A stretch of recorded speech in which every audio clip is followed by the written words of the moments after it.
Hello guys, आपका मेरे channel भगवान जीआईसी कोडदार में हार्दिक स्वागत है।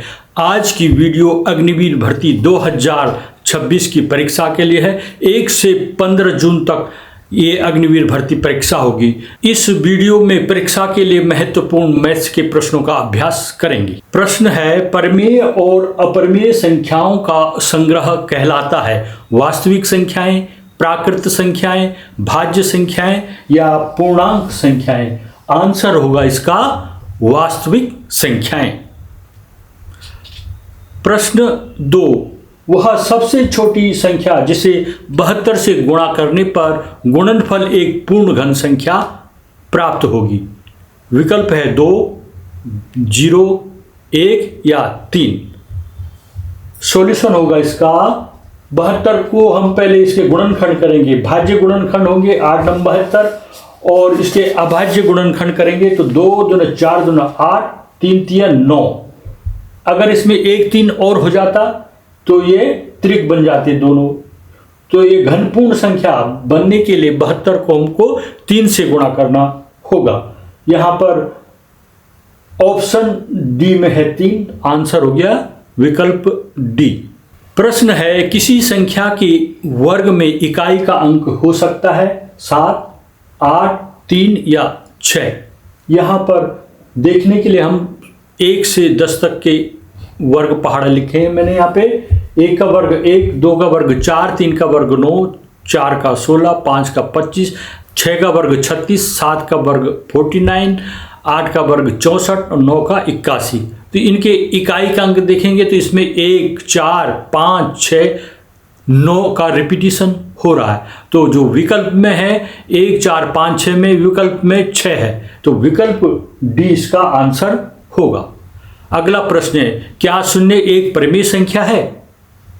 हाँ, शून्य एक परिमेय संख्या है। शून्य को निम्न रूप में भी व्यक्त कर सकते हैं। 0/1, 0/-1, 0/2, 0/-2, 0/3 आदि इस तरह से लिखा जा सकता है। अर्थात इसको p/q के रूप में हम लिख पा रहे हैं, इसलिए यह परिमेय संख्या है। 2 सरल से प्रश्न, सबसे छोटी प्राकृतिक संख्या है 0, 1, 2 या 3। तो सबसे छोटी प्राकृतिक संख्या क्या है?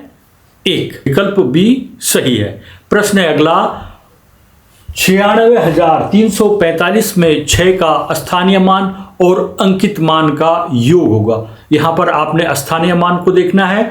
तो यहाँ पर 6 का स्थानीय मान हो गया 6000 क्योंकि वह 1000वें स्थान पर है, और 6 का जातीय मान या अंकित मान क्या है? यहाँ पे 6 है। इन दोनों को हम जोड़ देंगे। 6000 + 6 = 6006। 6006 इसका आंसर हुआ विकल्प ए। अगला प्रश्न है, 5563 में 5 के स्थानीय मानों का अंतर बताइए। यहाँ पर 5 2 बार आ रखा है, एक सैकड़े के स्थान पर और एक 1000वें के स्थान पर आ रखा है। तो इनके स्थानीय मानों का अंतर बताना है। तो एक स्थानीय मान सैकड़े पर 500 हो गया और 1000वें पे 5000 हो गया। तो 5000 में से आपको 500 घटा देना है, तो कितना आएगा? 4500। विकल्प डी इसका आंसर हो गया। अगला प्रश्न है, एक संख्या 0, 2, 7, 6 और 8 से बनती है। जब कोई अंक दोबारा नहीं आए, इसका अंतर बताना है। क्या होगा?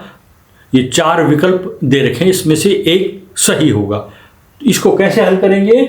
दिए गए अंकों 0, 2, 7, 6 और 8 से बनने वाली 5 अंकों की सबसे बड़ी संख्या क्या हो जाएगी? सबसे बड़े अंक को सबसे पहले लिख देंगे। तो इस तरह से हो गया 8, 7, 6, 2, 0, 87,620।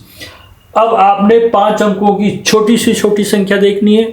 सबसे छोटी संख्या 0, 0, 2, 6, 7, 8, लेकिन 0 सबसे पहले लग जाएगा तो वह निरर्थक होता है। इसलिए उससे दूसरे नंबर पे जो छोटी संख्या है यहाँ पे 2 को सबसे पहले लिखेंगे, फिर 0 लिखेंगे। 2, 0, 6, 7, 8, तो ये 20,678 हो गया। तो हमें इसका अंतर बताना है, तो हमको घटा देना है। 87,620 में से हमको घटाना है 20,678। आंसर आएगा 66,942। प्रथम 50 प्राकृत संख्याओं का योगफल है 1275, 1575, 1775 या 1000। यहाँ पर प्रथम n प्राकृतिक संख्याओं का योगफल का जो सूत्र होता है n ब्रैकेट में n+1/2। तो प्रथम 50 प्राकृतिक संख्याओं का योगफल क्या होगा? प्रथम 50, 1 से 50, 50 हो गया और 50 में 1 जोड़ दो, 51 हो गया। 50 गुणा 51/2, 2 का भाग 50 में देंगे, 25 हो जाता है। 25 और 51 को हमको आपस में गुणा कर देना है, जो गुणा करके 1275 आएगा। तो इसका आंसर हो गया विकल्प ए। अगला प्रश्न है, प्रथम 2 अभाज्य संख्याओं का योग है। तो आपको पता होना चाहिए 2 अभाज्य संख्याएं, प्रथम 2 अभाज्य संख्याएं कौन है? 1, 2, 3 में एक अभाज्य संख्या नहीं है। एक न तो भाज्य संख्या है न अभाज्य संख्या में शामिल होता है। तो इसका प्रथम 2 अभाज्य संख्याएं 2 और 3 होगी, इनको जोड़ दो, 2 और 3 5। इसका आंसर हो गया 5, विकल्प सी सही है। अगला प्रश्न है, भाजक भागफल का 25 गुना है तथा शेषफल का 5 गुना है। यदि भागफल 16 हो तो भाज्य होगा। ये 4 विकल्प दे रखें, इसमें से कौन सही है? कैसे हल करेंगे इसको? दिया है भागफल 16, भाजक भागफल का 25 गुना, भागफल का 25 गुना, 16 को 25 से गुणा कर देंगे। शेषफल क्या है? भागफल का 5 गुना है, तो भागफल 16 है, उसको 5 से गुणा कर देंगे, 16 पंजे 80। सूत्र होता है इसका, भाज्य बराबर भाजक गुणा भागफल धन शेषफल होता है सूत्र। अब मान रखेंगे भाज्य बराबर भाजक यहाँ पे 16 और भागफल 25, फिर भागफल है 16, इनको गुणा कर देंगे तीनों को और उसमें शेषफल 80 जोड़ देंगे। इन सबको गुणा करेंगे, 16 और 25 को गुणा करेंगे तो 400 होता है, 400 को फिर 16 चक्कू 6400 हो गया, उसमें 80 जोड़ देंगे तो हो गया 6480। आंसर विकल्प बी सही है। अगला प्रश्न है, 3 अंकों की बड़ी से बड़ी संख्या जो 35 से पूर्णतः विभाजित होगी 999, 990, 980 या 995। अब इसको कैसे हल करेंगे? 3 अंकों की बड़ी से बड़ी संख्या क्या होती है? 999, और उसमें 35 से भाग देना है, लेकिन हमें 3 अंकों की बड़ी से बड़ी संख्या प्राप्त करनी है जिसमें 35 का पूरा भाग चला जाता है, लेकिन 3 अंकों की सबसे बड़ी संख्या होती है 999। तो अगर हम 35 का भाग 999 में देंगे और जो शेषफल आएगा उसको अगर हम घटा देंगे तो जो संख्या प्राप्त होगी वह 35 से पूर्णतः विभाजित होगी। यहाँ पर ये कर रखा हमने, हम जानते हैं 3 अंकों की बड़ी से बड़ी संख्या 999, तब 35 का भाग दिया हमने 999 में, 35 दूना 70, 99 में से 70 घटाया, 9 को 9 उतारा, 9 में से 7 गया, 9 को 9 हो गया, 9 में से 7 घटा के 2 आया और उतारा 9, 299 हो गया। 299 फिर इसमें 8 बार जाएगा 35 का भाग, तो 280 आएगा, उसको घटाएंगे 9 और 9 में से 8 गया 1, 19 आ जाएगा। शेषफल आया 19। अब आपको 999 में से 19 को घटा देना है, घटाकर आता है 980। तो इसका आंसर हो गया विकल्प सी, 980 पूर्णतः विभाजित होगी। इस तरह के प्रश्न आएंगे तो आपने ये ट्रिक लगानी है। अगला प्रश्न है, 2 अंकों की बड़ी से बड़ी अभाज्य संख्या क्या है? 2 अंकों की बड़ी से बड़ी अभाज्य संख्या बतानी है।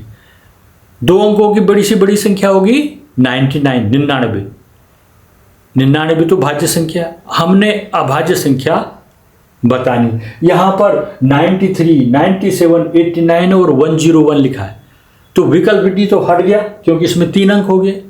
अब हमको ऊपर के 3 देखने हैं, 93 को देखेंगे तो 93, 9 और 3 12, 12 में 3 का भाग चला जाता है, तो इसमें भी 3 का भाग चला जाएगा, तो ये तो भाज्य संख्या हो गई। अब हमारे पास बचे 97 और 89।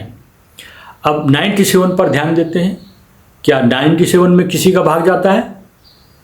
99 में तो 3 का भाग चलाता है, 98 में भी 2 का भाग चला जाएगा, 96 में भी 2 का 3 का भाग चला जाएगा, लेकिन 97 है, इसमें किसी का भाग नहीं जाता। तो ये अभाज्य संख्या हो गई। तो 2 अंकों की सबसे बड़ी अभाज्य संख्या क्या होगी? 97। विकल्प बी सही है। अगला प्रश्न है 73,86,038 भाज्य संख्या है। प्रश्न है 73,86,038 भाज्य है 3 से, 9 से, 4 से या 11 से। यह किससे भाज्य होगी? तो इसके लिए पहले 3 से लिखा हुआ है इन्होंने। 3 का भाग किस में चला जाता है? जिसके अंकों को जोड़ करके जो संख्या आए उसमें अगर 3 का भाग चला जाता है तो इसमें भी 3 का भाग चला जाएगा। इनके अंकों को जोड़ेंगे 7 धन 3 धन 8 धन 6 0 धन 3 धन 8। इनको जोड़ के सब 7 और 3 10 और 18 6 24 और 3 27 और 8 35। 35 में 3 का भाग नहीं जाता है। तो यह जो पूरी संख्या है यह भी 3 से विभाजित नहीं है। 4 से विभाजित का क्या नियम है? इसके जो इकाई और दहाई के अंक हैं इन 2 अंकों को लेना है। 38 में 4 का भाग पूरा नहीं जाता है। तो इस पूरी संख्या में भी 4 का भाग नहीं जाता है। तो 4 भी हो गया। 9 से इनके अंकों को जोड़ेंगे और उनके अंकों में अगर 9 का पूरा भाग चला जाता है तो इसमें भी पूरा भाग चला जाएगा 9 का। लेकिन इनके अंकों को जोड़ने पर क्या हो रहा है? 7 और 3 35 हो रहा है इनका जोड़। अगर 9 का भाग 9 चौको 36, तो इसमें पूरा भाग नहीं जा रहा, 9 से विभाजित नहीं है। तो ये 73,86,038 भी 9 से विभाजित नहीं होगा। अगला है 11 से विभाजितता का क्या नियम है? संख्या 73,86,038 के लिए संख्या के विषम तथा सम स्थानों के अंकों के योग का अंतर देखना होता है। इसमें विषम स्थान पर है 7 8 0 8 और सम स्थान पर है 3 6 3। इनको जोड़ेंगे अलग अलग तो 23 हो गया -12 हो गया। इनको घटाएंगे तो 11 आ रहा। 11 से विभाजित है तो ये पूरी संख्या भी 11 से विभाजित होगी। तो 11 से अतः यह पूरी संख्या 73,86,038 भी 11 से पूर्णतः विभाजित होगी। इसी तरह मैं आगे आपके लिए वीडियोस बनाता रहूँगा।